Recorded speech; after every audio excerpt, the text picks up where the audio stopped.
All right, Shalom. I want to begin by giving all praise, honor, and glory to Yahweh, Bahashem Yahushai, Bahashem Rakakadash. Double honor to the elders in the house of Great Millstone, and enough respect to the brothers that are out there pushing and spreading the truth, which is the gospel of Yahweh, Bahashem Yahshua to the folk ones of the world. Lord willing, this be edifying. Like the title said, it's there's a quick info sharing. Um, let's begin. And so this is Genesis the 11th chapter. Let me just fix the camera.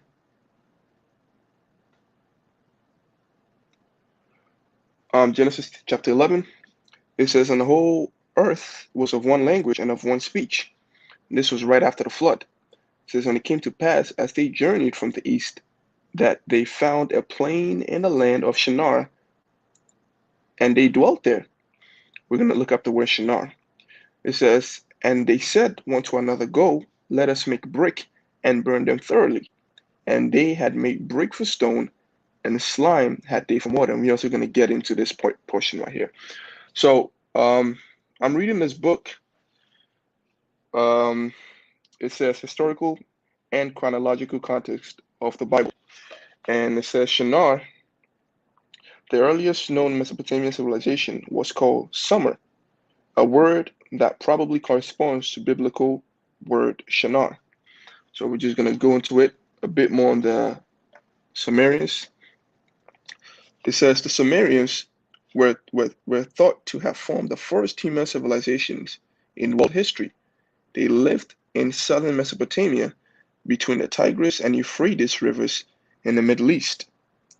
Many historians think that cities and towns were first formed in Sumer around 5000 BC. Now, that being said, we're also going to get into, brick and mortar, slime had they for mortar.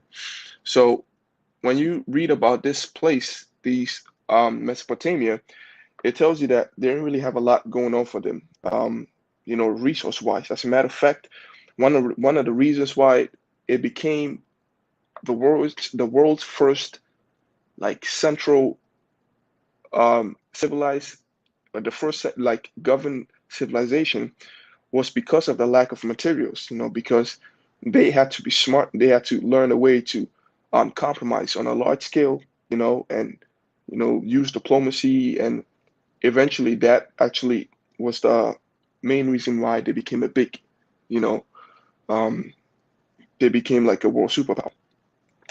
So it says the connection between yeah, because so like at first it was city states. It was just individual people with their own kings and so on and so forth. But eventually they realized that wasn't helping, and that's why they came together. That's why this idea was to come together.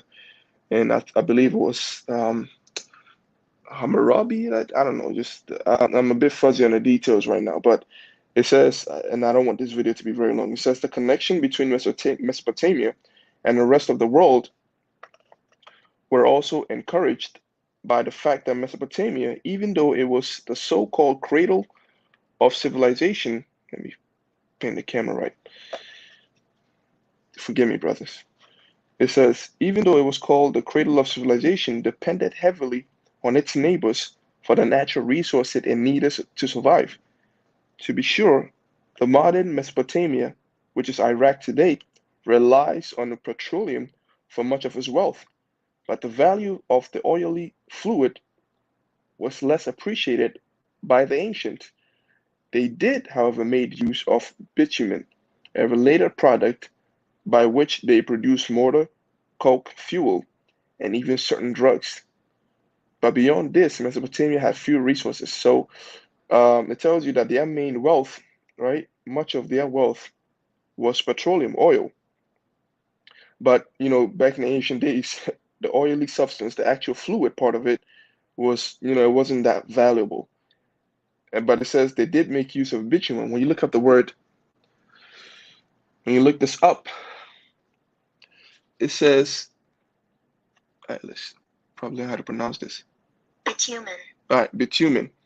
It says it's a black, viscous mixture by hydrocarbons obtained naturally or as a residue from petroleum distillations.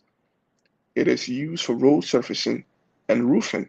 Okay, so when you look at the word Victor, it just means sticky and you know, thick, something that's thick and sticky.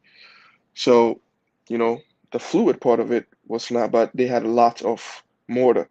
So, you know, everything fits into place, you know. This isn't that deep. Like I said, it's a quick info sharing. So, you know, Lord willing, this was edifying. This added to you know, our understanding of the ancient civilization.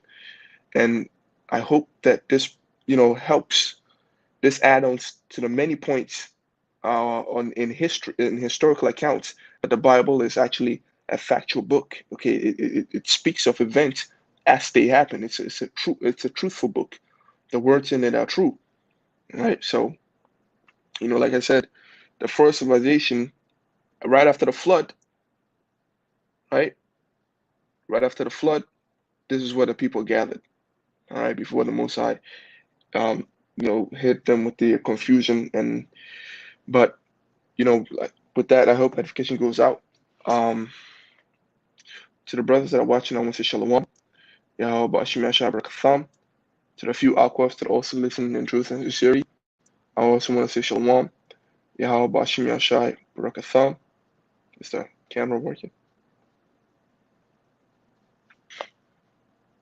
All right. Yeah, so shalom. You know, may the blessing of blessing be upon all our houses. And until the next one. All right, I'm gonna end it right here.